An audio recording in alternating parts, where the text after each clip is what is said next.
Bhagavad Gita chapter 1 பதம் 29.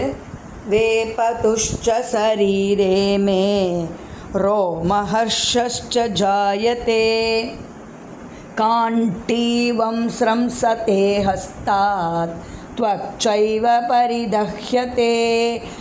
வேபது உடல் நடுக்கம், ச மற்றும் ஷரீரே உடலில், மே எனது, ரோமஹர்ஷ மயிர்கூச்சல், ச மேலும், ஜாயதே உண்டாகிறது, காண்டீவம் காண்டீபம் அர்ஜுனனின் வில், ஸ்ரம்சதே நழுவுகிறது, ஹஸ்தாத் கையிலிருந்து, த்வக் தோல், ச மேலும், ஏவ நிச்சயமாக, பரிதஹ்யதே எரிகின்றது, என் உடல் முழுவதும் நடுங்குகின்றது, மயிர்கூச்செரிகின்றது, என் வில்லான காண்டீபம் கையிலிருந்து நழுவுகின்றது, தோல் எரிகின்றது.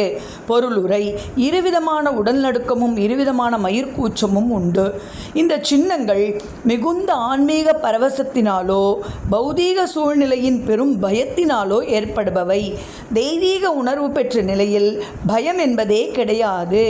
அர்ஜுனனுடைய தற்போதைய நிலையில் ஏற்படும் அறிகுறிகள் உயிர் நஷ்டத்தை உத்தேசித்த பௌதிக பயத்தால் ஏற்பட்டவையே. மற்ற அறிகுறியிலிருந்து இது தெளிவாக தெரிகிறது. தனது புகழ்பெற்ற வில்லான காண்டீபத்தை நழுவ விடும் அளவிற்கு பொறுமை இழந்துள்ளான். உள்ளே அவனது இதயம் எரிந்ததால் தோல் எறிவது போல் உணர்ந்தான். இவை அனைத்தும் வாழ்வை பற்றிய பௌதீக உணர்வால் ஏற்படுபவை ஆகும். சர்வம் கிருஷ்ணார்ப்பணம்.